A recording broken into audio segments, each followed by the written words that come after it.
Si nenek ini duduk di tengah jalan, kakinya itu ndeprok, terus tangannya itu bergerak-gerak seperti tarian Bali, matanya juga sambil noleh kanan kiri kanan kiri.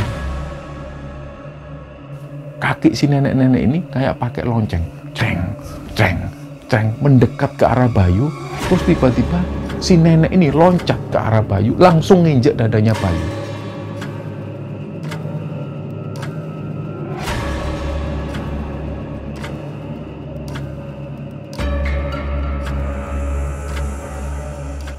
Bismillahirrahmanirrahim. Assalamualaikum warahmatullahi wabarakatuh.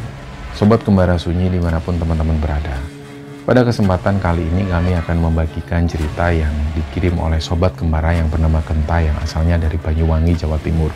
Sebelum kita masuk ke ceritanya, untuk teman-teman yang nonton tayangan ini dan belum subscribe, jangan lupa untuk subscribe lebih dulu agar channel Kembara Sunyi ini lebih berkembang lagi dan kami lebih bersemangat lagi dalam membuat konten-konten terbaru di Kembara Sunyi. Dan untuk teman-teman yang telah mendukung kami sejauh ini, kami mengucapkan terima kasih banyak. Semoga amal kebaikan teman-teman dibalas kebaikan berlipat oleh Allah Subhanahu wa Ta'ala.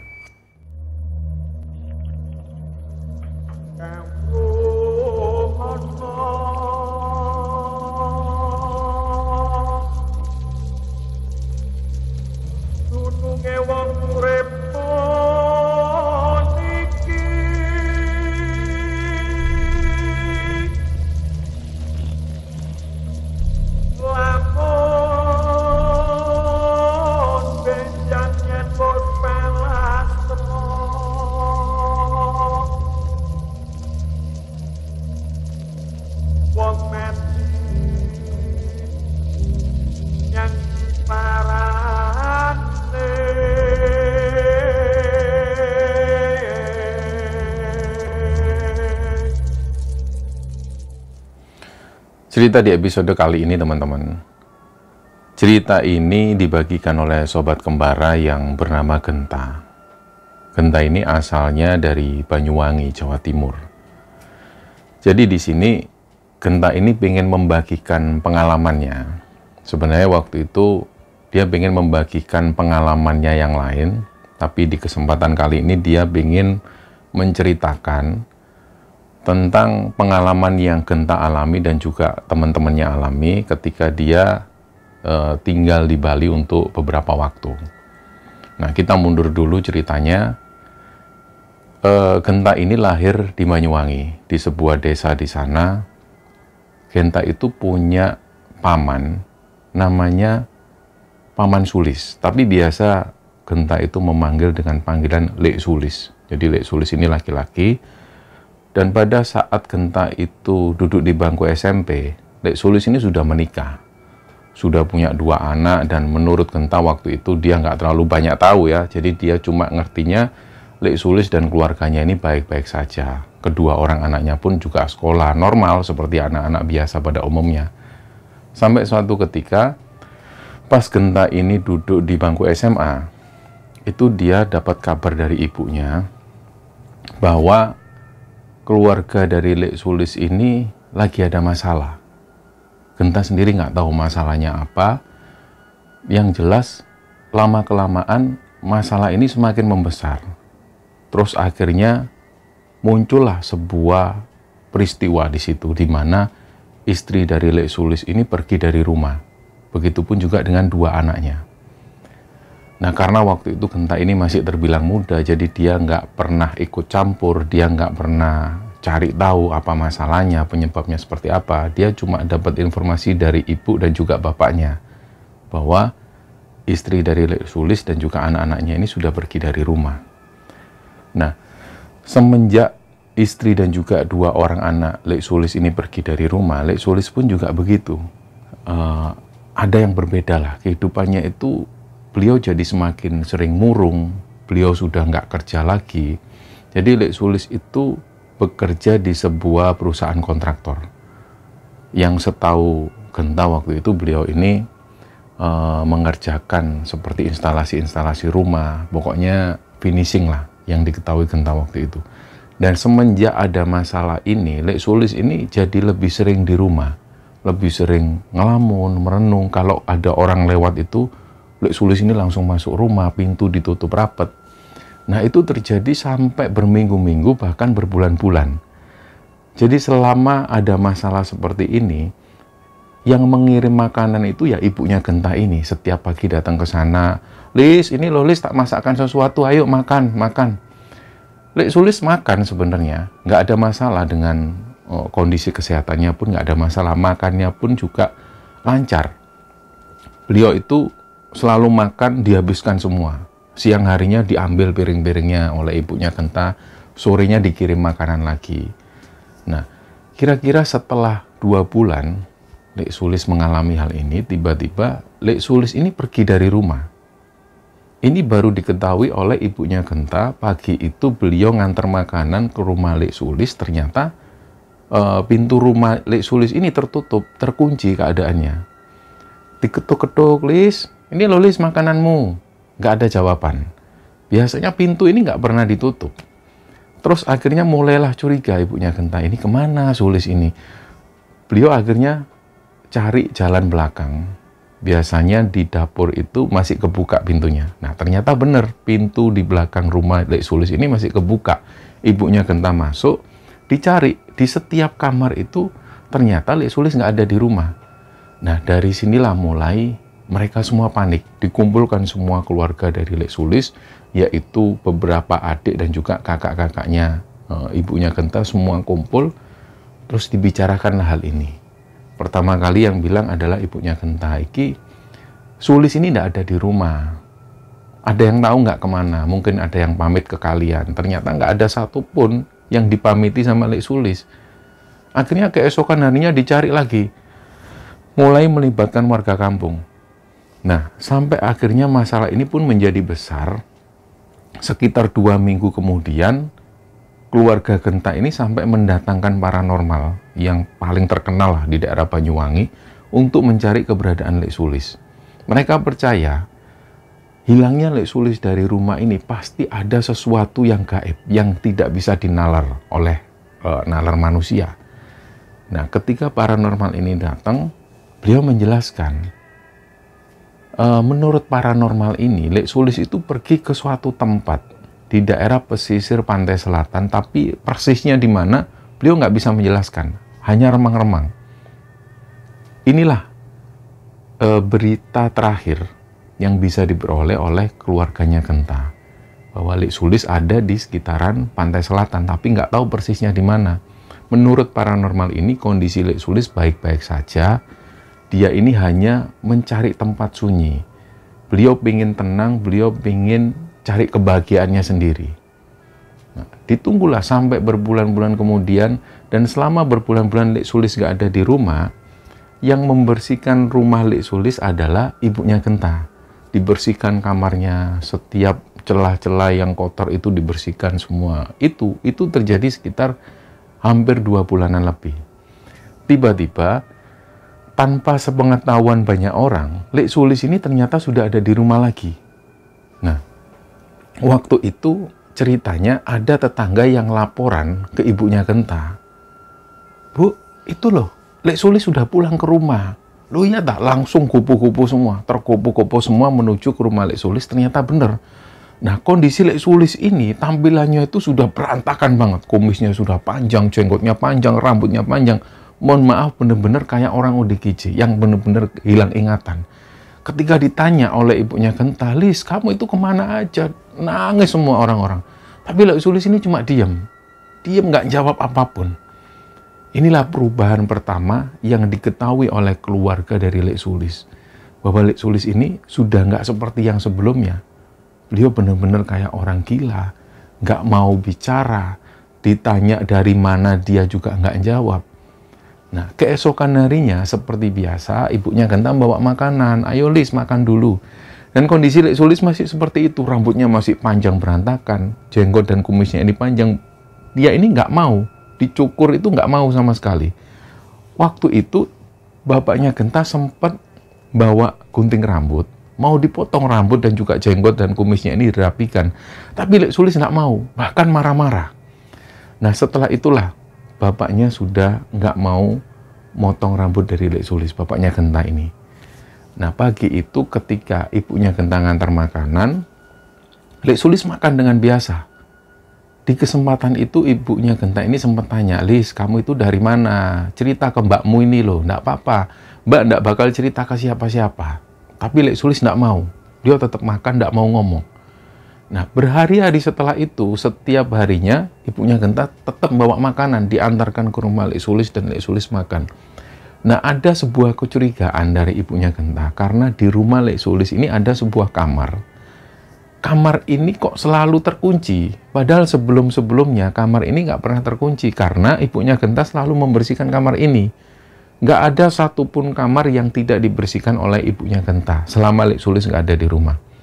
Tapi semenjak Lek Sulis ini balik ke rumah itu, ada sesuatu yang berbeda. Ini ada satu kamar yang kondisinya kok selalu terkunci, digembok. Jadi dari situ, ibunya Genta ini penasaran. Tanyalah kemudian, Lis, itu kamarmu kenapa kok mbok kunci? Lah mbak ini gimana cara bersihinnya? Emang kamu mau bersihin? Wong kamu loh tiap hari cuma tinggal tidur di sini terus pergi nggak mau bersihin. Sudah sini, mana kuncinya? Tapi Lek Sulis ini diam, nggak mau ngomong sama sekali. Nah suatu ketika, ibunya Genta pas ngantar makanan, Lek Sulis nggak ada di rumah. Terus ibunya Genta ini masuk nyari kunci kamar yang digembok itu tadi. Ternyata kunci ini ada di bawah taplak, persis di samping TV. Nggak pakai lama nyarinya ibunya Genta, ketika ketemu langsung dibuka kamar ini. Ternyata kamar ini baunya itu macam-macam. Ada bau wangi juga ada. Bau busuk ada. Jadi kayak bekas ada hewan yang mati lama lah di situ. Nggak tahu tikus, nggak tahu apa. Yang jelas ada bau bangkai, ada bau-bau bekas dupa. Melihat hal ini sebenarnya ibunya Genta ini juga heran. Ini Sulis ini ngapain kok kayak gini? Jendela kamar yang biasanya posisinya itu terbuka, bisa ngelihat arah luar. Waktu itu ketika ibunya Genta masuk, jendela kamar ini sudah ditutup. Ditutup pakai triplek. Inilah yang menimbulkan kecurigaan. Terus akhirnya di situ ibunya Genta ngelihat ada sebuah batu seukuran kaleng biskuit. Batu ini diletakkan persis di pojok, bukan tergeletak, bukan, karena ibunya Genta yakin kalau batu ini tergeletak dan nggak penting, pasti letaknya berserakan. Tapi ini kayak sengaja diletakkan di pojok, terus ada semacam wewangian yang ditabur-taburkan di situ, yang membuat batu ini jadi wangi. Nah penasaran lah ibunya Genta, ini batu apa? Sulis ini ngelakuin apa di sini? Kamar ini gelap dan pengap. Terus beliau pun manggil suaminya, manggil bapaknya Genta. Bapaknya Genta ini datang. Beliau langsung tanya ke ibunya Genta ini, "Ono apa tuh Bu? Ada apa ini?" "Ini loh Pak, Sulis ini loh ngelakuin apa?" Begitu bapaknya Genta masuk kamar, beliau juga heran loh. Sulis ini ngapain kok kamar dibuat kayak gini, gelap, pengap, nggak ada lampu. "Ya wes Pak, sana beliin lampu." Terus bapaknya Genta keluar, beli lampu di toko. Dipasanglah lampu, dinyalakan, nyala lagi kamar tersebut. Tapi hanya hitungan detik. Nggak sampai 20 detik, langsung lampu ini mati. Tep. Nah, awalnya mereka nggak curiga. "Wah Bu, mati Bu, mungkin sudah lama ini, listriknya konslet. Wes tak belikan lagi aja lampu." Terus bapaknya Genta beli lampu lagi. Digantilah untuk yang kedua kalinya. Begitu lampu dinyalakan, ada kejadian yang benar-benar aneh. Lampu ini meledak, tar. Nah, disinilah bapak dan ibunya Genta ini tiba-tiba langsung merinding. Karena sekilas, menurut pengakuan ibunya Genta, beliau ngelihat ada sekelebatan bayangan putih. Menurut ibunya Genta yang dilihat ini adalah sosok perempuan, tapi nggak jelas. Karena cuma sekelebatan. Disinilah mereka berdua merinding, terus keluar. Bapaknya Genta ngomong ke ibunya Genta, "Wes Bu, kalau kayak gini ini berarti sudah nggak usah diganti. Nanti tanya sendiri ke Sulis, dia ini ngapain di kamar ini." Nah singkatnya, sore itu Lek Sulis ini jalan dari kejauhan dan terus ibunya Genta ini menghampiri. "Lis, kamu dari mana?"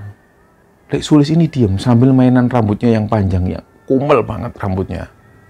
Terus begitu Lek Sulis datang, dia ini nggak ngomong apapun. Akhirnya ditarik lah, diseret sama ibunya Genta. "Lis, ini loh kamarmu ini loh. Mau buat apa?" Barulah Lek Sulis ini kaget. "Mbak, ojo otek-otek kamarku Mbak.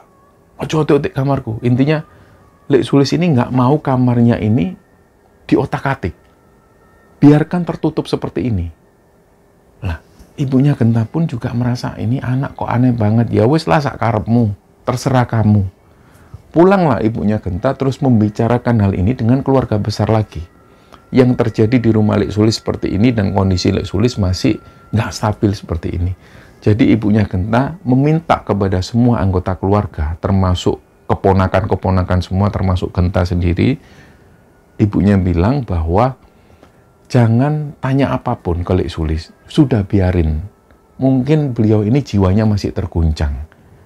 Nah, ada kabar selintingan bahwa ketika istri dari Lek Sulis meninggalkan rumah, itu karena kondisi perekonomian dari Lek Sulis ini nggak stabil waktu itu. Jadi inilah yang membuat Lek Sulis ini akhirnya tergoncang benar-benar ketika melihat kenyataan istri dan 2 orang anaknya meninggalkan rumah. Jadi dari situ ibunya Genta ngomong ke semua anggota keluarga, jangan tanya apapun ke Lek Sulis. Wes toh, biarin dia seperti itu. Sampai sak bosen-bosen nih. Sampai dia bosan sendiri. Karena kalaupun kalian tanya, dia nggak akan jawab. Sudah biarin, kita doakan aja. Nah, berjalannya waktu, kondisi Lek Sulis ini masih seperti itu. Tiba-tiba ada laporan dari tetangga yang tinggalnya dekat dengan rumah Lek Sulis.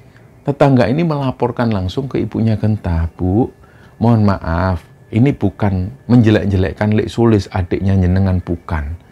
Tapi menurut pengamatan kami, menurut penglihatan kami sendiri, kami ini kan tahu betul Sulis itu seperti apa. Wong dari kecil itu aku tahu dia seperti apa sampai dia dewasa, sampai dia menikah, berumah tangga, punya anak, aku tahu persis. Tapi ini kok aneh. Jadi si tetangga ini cerita, suatu malam sang tetangga ini mendengar ada suara orang yang mengerang di dalam rumah Lek Sulis. Awalnya sang tetangga ini membiarkan, mungkin suara orang lagi marah atau apalah. Lama-kelamaan suara ini muncul lagi dan erangannya itu semakin kencang. Nah, tiba-tiba anaknya itu mulai merasa terganggu. Bu, itu suara apa sih, Bu? Aku nggak bisa tidur. Barulah si tetangga ini nyuruh suaminya, Pak, coba Pak lihat Pak, itu suara apa. Terus sang suami ini keluar melihat ternyata sumber suaranya ini dari rumah Lek Sulis. Masuklah, sang tetangga ini manggil-manggil. Sulis, ini suara apa, Lis? Anakku nggak bisa tidur. Jangan rame-rame, ini sudah malam loh, jam 11. Besok anak-anak ini sekolah. Tapi nggak ada jawaban selain suara erangan itu semakin kencang. Nah, tetangga ini sudah mulai merasa terganggu. Akhirnya beliau menuju ke pintu belakang yang dari dapur. Semua tetangga-tetangga dekat tahu. Dan keluarga juga tahu pintu belakang itu selalu tidak terkunci. Terus satu orang tetangga ini masuk lewat pintu belakang sambil manggil namanya Lek Sulis. Lis, kamu di mana, Lis? Amit ya, permisi aku masuk dari belakang. Nah, suara ini semakin kencang. Ternyata suara ini berasal dari satu kamar yang selalu tertutup itu. Nah, karena penasaran, secara otomatis si tetangga yang sudah masuk rumah Lek Sulis ini dengar suara ini. Suaranya kenceng banget, ada suara laki-laki dan suara perempuan. Kadang-kadang seperti itu suara perempuannya. Kadang-kadang ketawa. Seperti itu. Jadi nggak tahu apa yang ada di dalam kamar itu, nggak tahu. Tapi tiba-tiba suaranya itu membuat sang tetangga ini merinding. Nggak tahu tiba-tiba ada aura yang membuat dia ini merinding dan kemudian beliau pun keluar dari rumah Lek Sulis. Terus akhirnya sang tetangga ini ngomong ke istri dan anak-anaknya, sudah, kamu tutup aja telingamu. Tadi bapak sudah masuk rumah Lek Sulis nggak ada. Malah suaranya itu ngeri. Udah, kamu tidur. Akhirnya hal inilah yang dilaporkan ke ibunya Genta. Nah, ibunya Genta pun juga nggak ada solusi. Ini gimana? Dia harus ngomong ke siapa? Ibunya Genta sempat ngomong ke bapaknya Genta pun juga mengambil sikap yang sama. Mereka nggak tahu harus ngambil cara apa. Sampai kemudian hal ini pun mungkin karena tetangga ini terganggu. Jadi tetangga itu melaporkan hal ini ke perangkat desa. Nah, suatu siang perangkat desa ini datang. Persis mereka berhenti di depan rumah Lek Sulis. Sebelum beberapa perangkat desa ini masuk, ada tetangga yang sudah melaporkan ke ibunya Genta supaya perangkat desa ini nggak jadi masuk ke rumah Lek Sulis. Jadi ibunya Genta disuruh menghalangi lebih dulu. Begitu ibunya datang ke sana, beliau pun bilang, "Pak, ada apa nggih? Kok katanya mau ke rumah adik saya?" "Loh, ini jenengan siapa?" "Saya mbaknya, saya kakaknya." "Lah ini mana? Yang namanya Sulis ini mana?" "Mungkin lagi keluar, Pak." Terus akhirnya dari sinilah perangkat desa bilang, "Ini ada laporan dari beberapa tetangga, Bu. Kalau yang namanya Sulis ini sering ganggu. Apalagi kalau malam sering ada suara-suara yang mengganggu. Ayolah, tolonglah diperhatikan adiknya." "Oh iya Pak, ya Pak. Saya janji nggak akan ada masalah yang seperti ini lagi." Nah, singkatnya nggak lama perangkat desa ini pun pergi lagi. Jadi belum sampai masuk ke rumah Lek Sulis. Sebenarnya Lek Sulis sendiri ada di dalam rumah. Tapi ibunya Genta bilang bahwa Lek Sulis nggak ada di dalam rumah. Nah, singkatnya beberapa hari kemudian, ibunya Genta ngomong lagi ke Lek Sulis, "Lis, ini sudah ada banyak tetangga yang laporan. Kalau kamu kayak gini terus, kamu bisa diusir loh dari rumah." Tapi Lek Sulis diem. Nah, keesokan harinya, tiba-tiba Lek Sulis ini nggak ada di rumah. Waktu itu ibunya Genta ini juga heran loh, ini Sulis kemana? Biasanya jam segini juga sudah nongkrong di depan rumah. Pas waktu ibunya Genta bawain makanan, rumah Lek Sulis ini dalam keadaan tertutup. Baliklah kemudian ibunya Genta ini melaporkan hal ini ke Genta dan juga ke bapaknya Genta. "Ayo Leh, temenin ibu sama bapak menuju ke rumah Lek Sulis. Mau mencari tahu sebenarnya Lek Sulis ini ada di rumah apa enggak." Karena ibunya sudah takut. Begitu sampai di rumah Lek Sulis, dibukalah pintu rumah, ternyata Lek Sulis nggak ada di situ. Sampai keesokan harinya Lek Sulis juga belum kembali. 3 hari kemudian sampai seminggu Lek Sulis nggak juga pulang, mereka nggak tahu di mana Lek Sulis. Tiba-tiba sekitar 2 mingguan, ada sebuah mobil pickup yang datang, ada 2 orang. Ibunya Genta waktu itu lagi duduk-duduk sama Genta. Kebetulan Genta masih pakai seragam sekolah, dia belum sempat ganti baju, dia baru pulang sekolah. Ada mobil pickup datang, 2 orang, yang 1 orang turun lebih dulu, terus 1 orang lagi turun. Genta langsung teriak, "Loh, Lek Sulis." Nah, tampilan Lek Sulis ini jauh berbeda. Rambutnya rapi, rambutnya cepak, nggak ada kumis, nggak ada jenggot. Dia ini pakai kemeja, terus pakai celana kain. Langsunglah Lek Sulis ini mendatangi ibunya Genta, terus sambil dipeluk. "Mbak, sepurane ya Mbak ya. Aku minta maaf ya Mbak kalau selama ini sering ngerepoti. Yang jelas, aku sendiri waktu itu nggak tahu Mbak aku ngapain. Mungkin aku koleng, mungkin aku stres."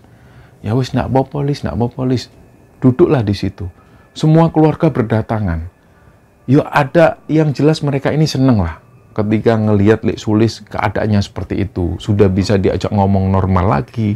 Tampilannya juga lebih ganteng, lebih bersih. Tanyalah keluarga kemudian, "Kamu tuh kemana aja, Lis?" Terus Lek Sulis bilang, "Aku ikut temen Mbak ngerjain proyek di Bali. Nah ini aku kesini ini mau ngajak anak-anak sini juga, mungkin Genta juga mau. Ini ada proyek dan kebetulan proyek ini nggak lama Mbak. Jadi bisalah Genta ikut untuk sementara sekalian main-main di sana." Terus ibunya tanya ke Genta, "Kamu mau Tale?" "Berapa lama, Lek?" "Nggak lama kok ta, cuma semingguan. Ayo kalau mau ikut ajak teman-temanmu." Nah, Genta pun tertarik karena dia posisi masih sekolah, dia bisa cari uang. Apalagi itu benar-benar pas liburan. Kebetulan sekali, langsunglah Genta ini tanpa ganti, dia masih pakai seragamnya itu langsung menuju ke rumah teman-temannya. Ditawarkanlah hal ini. Ada 2 orang yang mau, namanya Bayu dan juga si Arif. Nah, 3 orang ini yang akan ikut Lek Sulis menuju ke Bali. Sebenarnya Genta sendiri nggak tahu apa yang harus mereka kerjakan. Yang penting pikiran mereka akan ada di Bali. Yang mereka pikirin mereka bisa liburan di Bali. Nah, singkatnya setelah ngobrol-ngobrol itu, akhirnya Lek Sulis ini pamit lebih dulu. Lek Sulis bilang ke Genta dan teman-teman, "Nanti malam itu ada temanku yang jemput namanya Cak Ipin, dia asli situ Bondo. Nanti kamu naik 1 mobil sama mereka.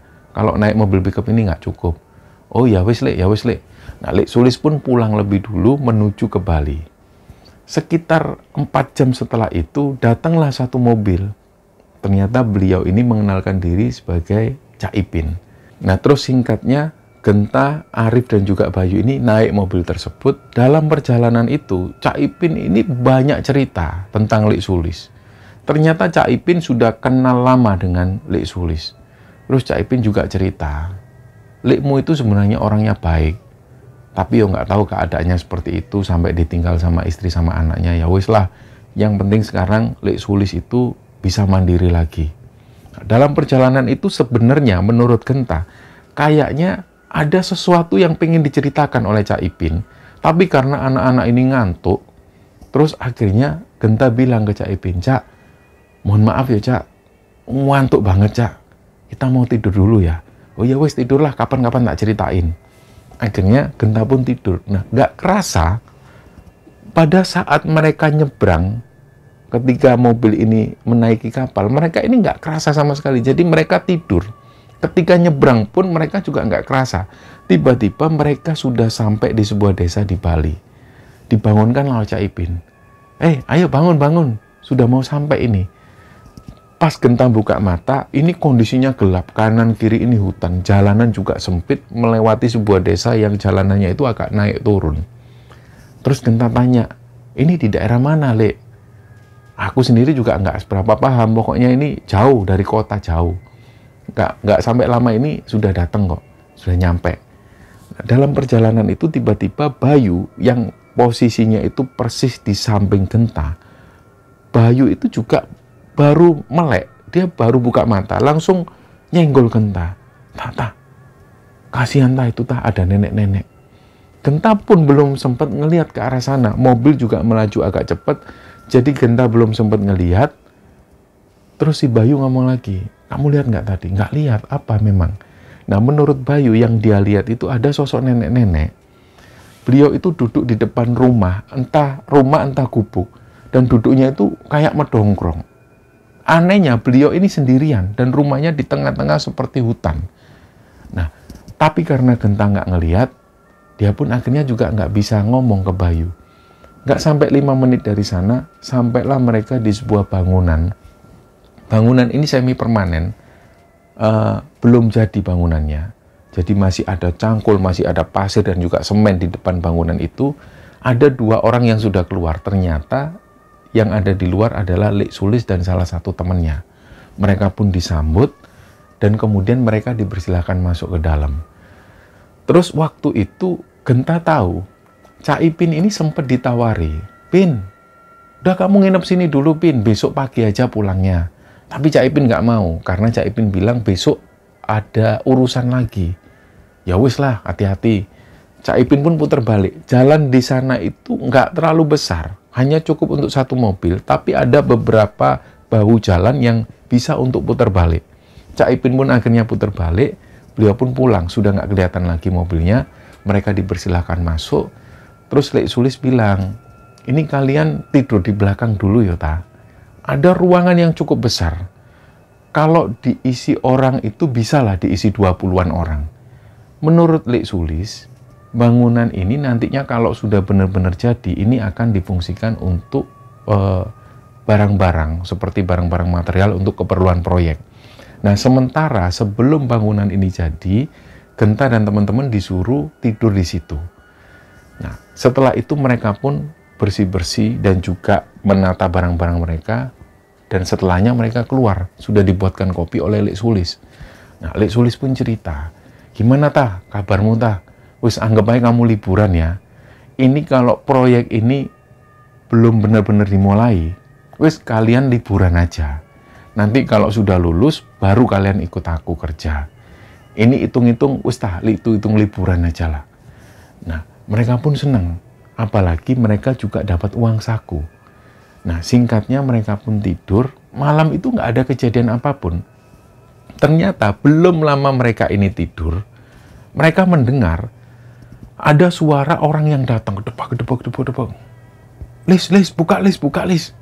Loh, ini kan suara Cak Ipin. Bangunlah mereka. Dan ketika mereka tahu bahwa Cak Ipin ini balik, mereka juga heran. Loh, Cak Ipin kok balik, Cak? Waduh, Lis, aku tidur sini aja ya, tidur sini. Loh iya, wis tidur sini, kan aku nyuruh kamu tidur sini. Emangnya kenapa? Sambil Lek Sulis ini sambil ketawa, menertawakan Cak Ipin ini. Kayaknya memang Lek Sulis sudah tahu kalau Cak Ipin ini diganggu oleh sesuatu. Jadi dari situlah Lek Sulis ini menertawakan Cak Ipin. Gak lama setelah Cak Ipin ini minum, barulah Cak Ipin ini cerita. Jadi pada saat Cak Ipin ini pulang, itu dia ini muter-muter di tempat yang sama. Jadi hampir sekitar 1 jam, beliau selalu muter-muter di tempat yang sama, sampai pada satu titik, mobil Cak Ipin itu melewati sebuah tikungan, terus ada rimbunan pohon bambu di sana. Setelah melewati rimbunan bambu itu, Cak Ipin ini ngelihat di depan persis ada sosok nenek-nenek. Nah, sosok nenek tua ini, beliau itu duduk. Dia ini duduk di tengah jalan, dan anehnya, karena lampu Cak Ipin ini menyorot ke arah nenek ini, si nenek ini pakaiannya itu aneh. Jadi dia itu pakai baju pramuka yang kondisinya ketat banget, lengkap dengan dasinya, dan pakai kacamata hitam, rambutnya itu berantakan. Si nenek ini duduk di tengah jalan, kakinya itu ndeprok, terus tangannya itu bergerak-gerak seperti tarian Bali, matanya juga sambil noleh kanan kiri. Nah, Cak Ipin ini kaget awalnya. Beliau sempat mengira, waduh ini ODGJ nih. Tapi nggak apa-apa lah. Artinya sebentar lagi dia mau sampai ke pemukiman penduduk. Karena sudah hampir 1 jam dia diputar-putar. Terus mulailah didekati. Cak Ipin ini sempat membunyikan klakson. Din, mengharapkan nenek tua ini minggir. Ternyata nenek tua ini nggak minggir-minggir. Nah, terpaksalah Cak Ipin turun terus mendekat ke arah nenek-nenek ini. Cak Ipin bilang, "Nek, maaf mau lewat, Nek, mobilnya ndak cukup. Nenek minggir dulu ya." Tapi si nenek ini diem. Tangannya terus gerak-gerak sambil geleng-geleng kepala. Terus Cak Ipin ini ngomong sekali lagi, wah mungkin ini pendengarannya agak bermasalah. "Nek, permisi, ini mobilnya mau lewat, nggak bisa lewat kalau ada nenek. Nenek minggir dulu ya." Tapi si nenek ini diem. Sama sekali nggak menjawab pertanyaan dari Cak Ipin. Terus tangannya ini goyang-goyang. Akhirnya Cak Ipin mulai pusing. Wah, kalau kayak gini terus bakal lama ini. Gimana, lewat mana lagi? Masuklah lagi dia dalam mobil, terus dia putar balik. Dan dari situ dia mengalami sesuatu kejadian yang aneh lagi. Diputar-putar terus. Hampir sekitar 10 menitan, Cak Ipin melewati jalan yang sama, terus dia ketemu sosok nenek ini lagi. Tapi posisi si nenek ini sudah nggak dobrok, tapi dia ini berdiri. Persis di tengah jalan, tangannya terus gerak-gerak. Nah, karena Cak Ipin ini sudah sebel, mobil itu didekatkan. Jadi seolah-olah kayak mau nabrak nenek ini. Kayak nakut-nakutin si nenek tersebut supaya nenek ini pergi. Ternyata enggak. Nenek ini malah mendekat, terus kacamata dibuka, matanya itu melotot ke arah Cak Ipin. Langsunglah dari situ Cak Ipin ini benar-benar ketakutan. Dia sudah berpikir, waduh, ini kayaknya bukan manusia ini. Dari kejadian yang dialami oleh Cak Ipin, dia sudah diputar-putar selama sekitar 1 jaman. Terus dia ketemu sosok nenek yang sama seperti ini, yang aneh banget. Cak Ipin yakin ini pasti bagian dari dia diputar-putar itu tadi. Ini gangguan dari gaib.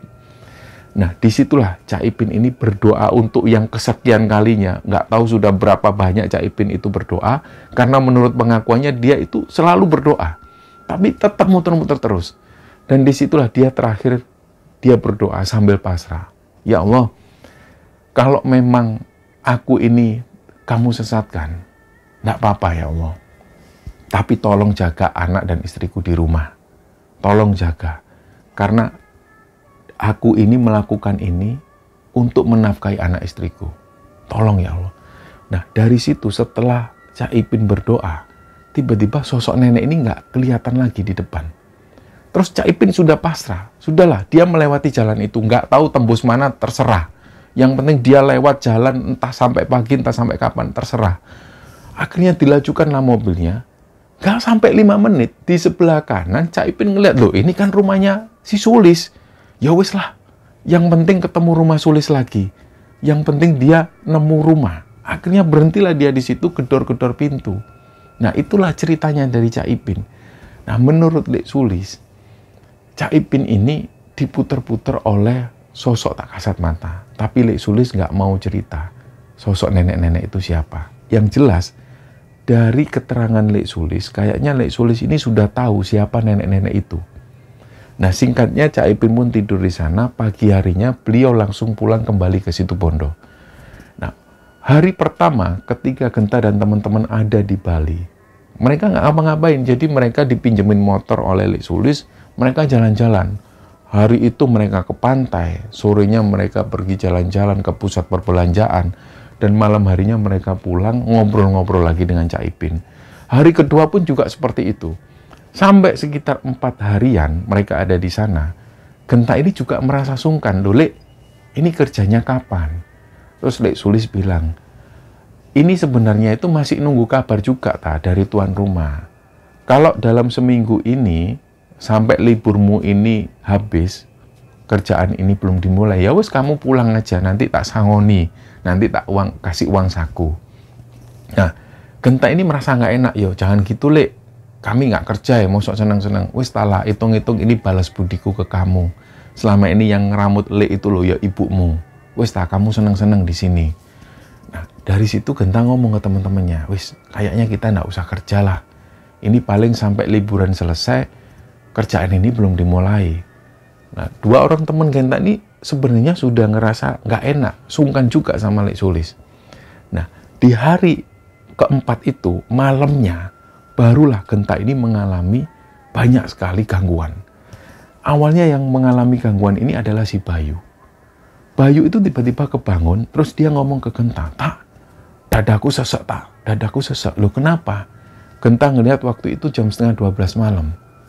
Jadi Bayu ini ternyata dia tidur posisinya. Tiba-tiba dia itu didatengin sosok nenek-nenek. Kaki si nenek-nenek ini kayak pakai lonceng. Ceng, ceng, ceng. Mendekat ke arah Bayu. Terus tiba-tiba si nenek ini loncat ke arah Bayu. Langsung nginjek dadanya Bayu.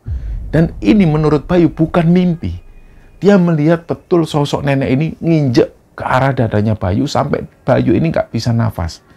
Dan setelah sosok nenek ini pergi, Bayu masih merasakan sakit di dadanya. Benar-benar sakitnya luar biasa. Malam itu juga Bayu ini sebenarnya pengen pamit. Dia pengen pulang ke Banyuwangi setelah dia mengalami kejadian itu. Tapi Genta ngomong ke Bayu, "Sudahlah Yu, sabar dulu, kalaupun mau pulang ya besok pagi aja." Terus tiba-tiba Bayu ini nangis. Di sini Genta bisa merasakan ini gangguannya pasti parah banget. Karena Genta tahu betul Bayu ini seperti apa. Dia nggak pernah bohong. Dan sebelum-sebelumnya Bayu nggak pernah cerita-cerita soal horor seperti ini. Jadi dirasa waktu itu memang Bayu ini beneran. Genta jadi nggak enak. Terus di situ Genta ngomong ke Bayu, "Wes Yu, malam ini kamu tak temenin ya. Udah kita nggak usah tidur. Besok pagi kita pamit ke Lek Sulis, kita pulang. Kalau memang kamu takut." Nah Bayu ini masih tetap nangis sambil ngomong, "Iya tak, aku nggak kuat tak. Aku loh baru kali ini ngalami kayak gini. Aku 4 hari di sini loh, nggak pernah ngalamin apa-apa. Iya kan? Kamu tahu kan?" Terus Genta pun ngomong, "Ya wis lah, sabar-sabar." Nah pas waktu mereka ini diem, Bayu itu megangin dadanya terus. Genta berusaha cari apapun yang ada di sana untuk ngobati dadanya Bayu itu. Tapi dia nggak berhasil nemukan apapun. Dia masuk ke kamar Lek Sulis, di situ ada Lek Sulis tidur. Dicari-cari oleh Genta, nggak ada. Misalnya minyak kayu putih, balsam, ini nggak ada di situ. Terus Genta menuju ke kamar satunya. Nah, satu kamar ini dalam keadaan terkunci. Tiba-tiba Genta itu ingat kejadian beberapa waktu yang lalu. Ketika satu kamar di rumah Lek Sulis yang selalu dalam keadaan terkunci. Tiba-tiba Genta ingat, kok ada kamar yang seperti ini juga di sini? Ah, nggak mungkin lah. Masa Lek Sulis masih ngelakuin hal-hal yang seperti ini? Lek Sulis sudah sembuh kok. Terus Genta pun balik lagi ke Bayu. "Gimana Yu? Masih sakit tak?" Nah pas mereka diem itu, mereka ngelihat salah satu teman mereka, si Arif ini, posisinya itu tidur. Tapi ada yang aneh. Dan itu yang memperhatikan betul adalah si Genta. Sambil dia itu mejetin si Bayu, si Genta itu ngelihat terus ke arah Arif. Arif ini kok tidurnya aneh. Nah, di situ Bayu noleh juga. Bayu pun bilang, "Tak, bangunin tak, bangunin tak." Jadi Arif ini tidurnya itu tangannya seperti ini, nggak nempel. Tidurnya seperti ini, dan matanya terpejam, wajahnya pucat. Inilah yang ditakutkan oleh Genta. Dibangunkanlah si Arif. "Rip, Rip, bangun Rip. Ternyata sama sekali Arif nggak bisa bangun. Langsunglah si Genta ini panik, dia ambil air. Diraupkanlah air ini ke arah mukanya si Arif, tapi si Arif masih tetap nggak bangun. Terus dicoba digoyang-goyang badannya Arif, tangannya Arif ini masih seperti ini, benar-benar tegang, kaku, dan wajahnya tetap pucat. Dari situlah Genta teriak-teriak, Lek, tolong Lek. Dia teriak-teriak ke arah Lek Sulis. Lek Sulis bangun, Lek Sulis ngelihat Genta. Loh, kenapa tak? Ini Lek, temanku kaku Lek. Ayo ambilkan air, ayo diangkat ke belakang. Begitu diangkat ke belakang, diguyurkan air langsung. Nah ini nggak tahu mereka dapat perintah dari siapa, mungkin waktu itu mereka panik, jadi yang mereka lakukan seperti itu, diguyur air si Arif ini. Setelah diguyur air sampai habis setengah bak, si Arif ini masih terpejam matanya, dan tangannya masih kaku. Terus akhirnya mereka bingung, Lek Sulis ini tiba-tiba buka pintu kamar yang terkunci, dan itu Genta ngelihat sendiri.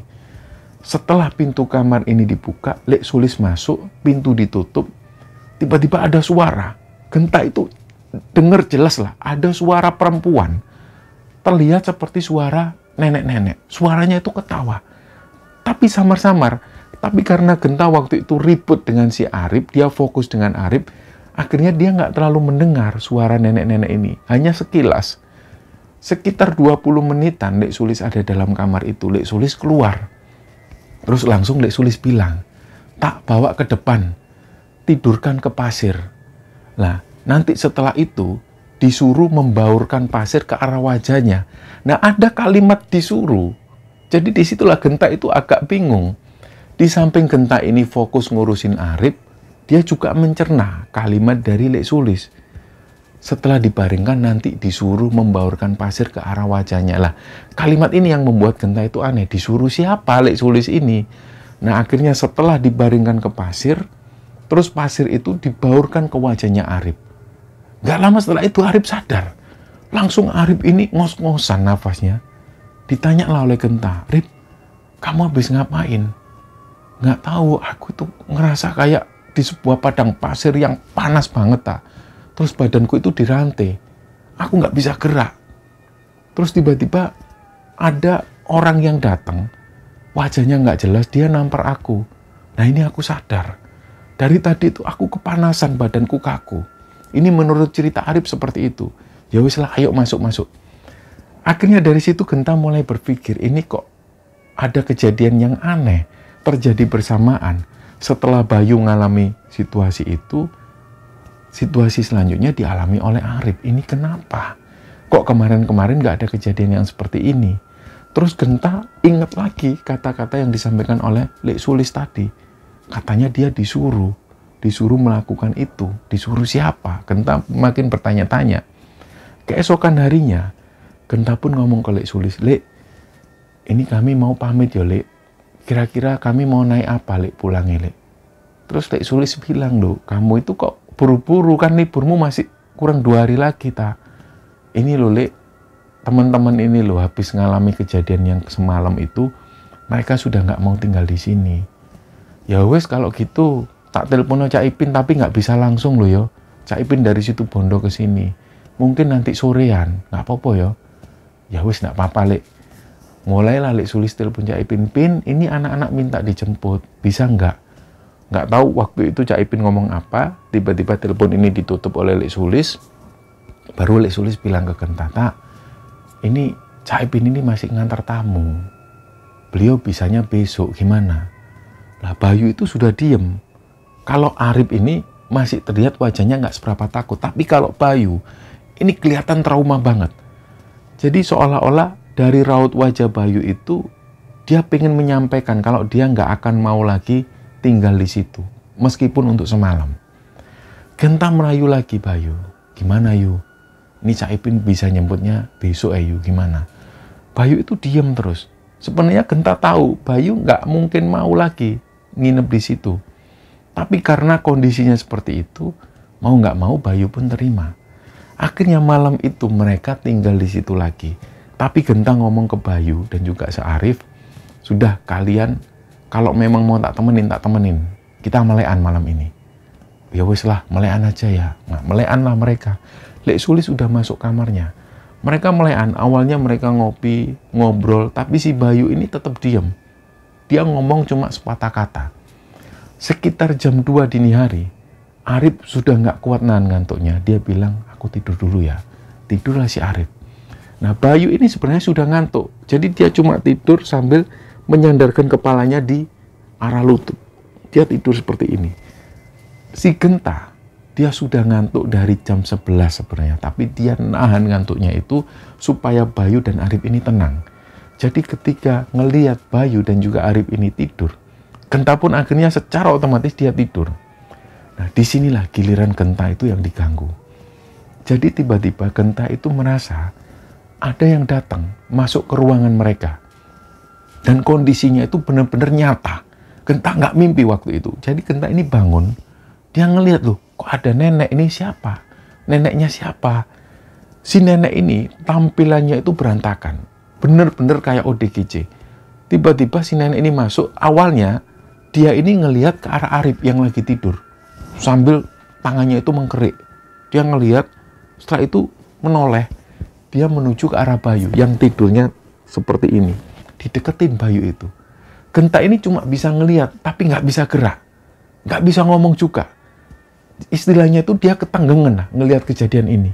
Karena dia juga heran, ini nenek-nenek siapa, masuk dari mana, kok nggak pernah lihat. Setelah si nenek ini ngelihat ke arah Bayu, barulah nenek ini noleh ke arah Genta. Dan nolehnya itu sambil melotot matanya.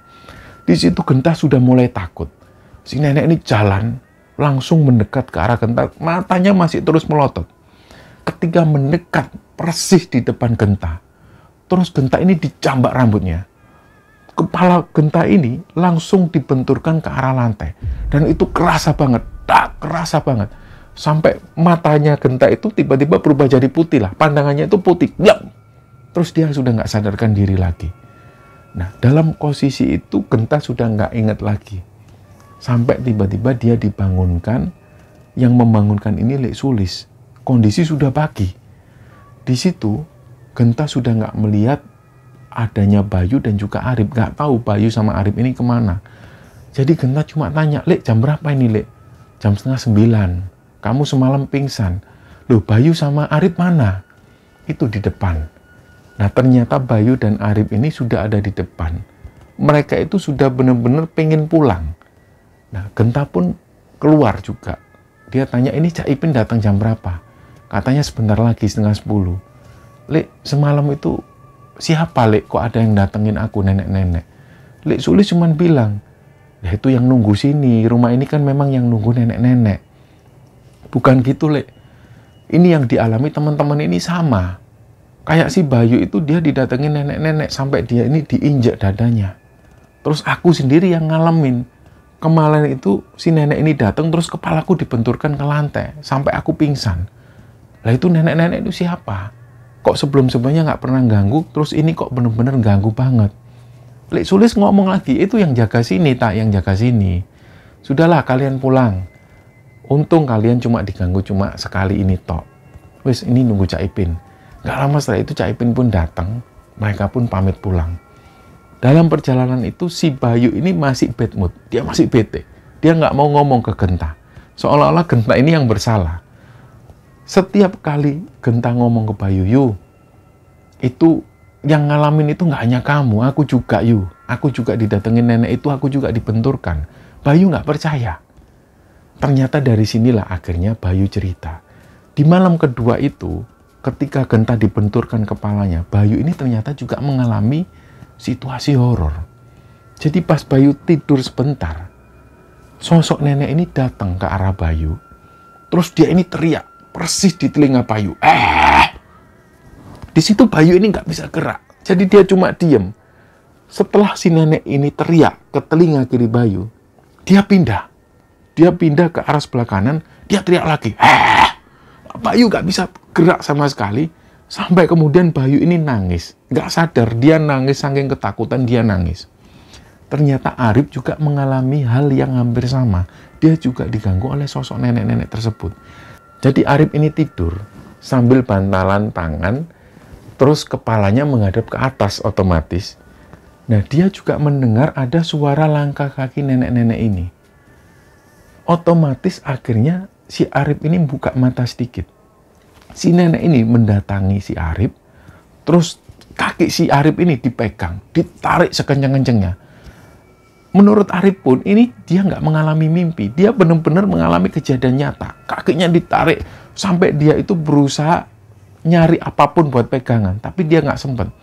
Terakhir kalinya akhirnya Arif ini dia itu terjatuh karena lantai di ruangan ini agak tinggi. Arif ditarik sampai lepas dari ruangan itu dan dia pun terbentur kepalanya.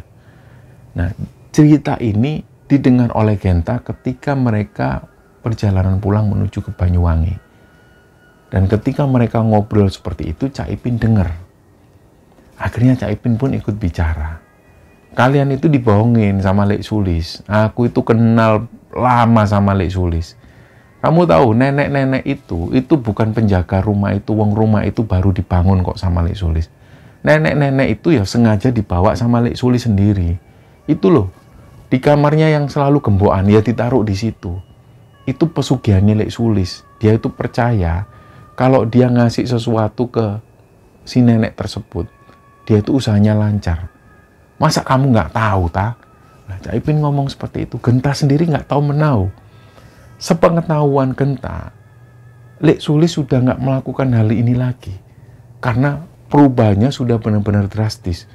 Beliau sudah benar-benar jadi orang yang normal. Ternyata menurut keterangan Cak Ipin, Lek Sulis masih melakukan seperti itu. Dan bahkan menurut Cak Ipin, Lek Sulis ini menjadikan ruangan itu sebagai ruang pesugihan, ruang ritualnya. Setiap kali mau mendatangi sebuah proyek, Lek Sulis akan masuk kamar tersebut dan melakukan ritual. Kadang-kadang bahkan si Lek Sulis ini menyembelih ayam di dalam kamar itu untuk seserahan. Nah, dari cerita Cak Ipin ini, akhirnya kayak nyambung banget. Karena mereka selalu diganggu oleh sosok nenek-nenek. Dan semua itu diganggu. Genta, Arif, Bayu diganggu oleh sosok nenek-nenek. Entah mungkin sosok nenek ini nggak suka dengan keberadaan mereka bertiga. Atau entah apa. Yang jelas mereka bertiga diganggu oleh sosok nenek-nenek tersebut. Nah, akhirnya dari situ ketika mereka sampai di Banyuwangi, Genta pun menceritakan ini semua ke ibunya. Udah bu, aku nggak mau ikut Lek Sulis lagi bu. Terus Genta pun cerita semua, termasuk cerita tentang kamar yang ada di sana yang selalu terkunci. Genta juga cerita dia selalu diganggu oleh sosok nenek-nenek. Dan Genta juga menceritakan cerita dari Cak Ipin, bahwasanya Lek Sulis itu melakukan pesugihan. Dan yang menjaganya adalah sosok nenek-nenek tersebut.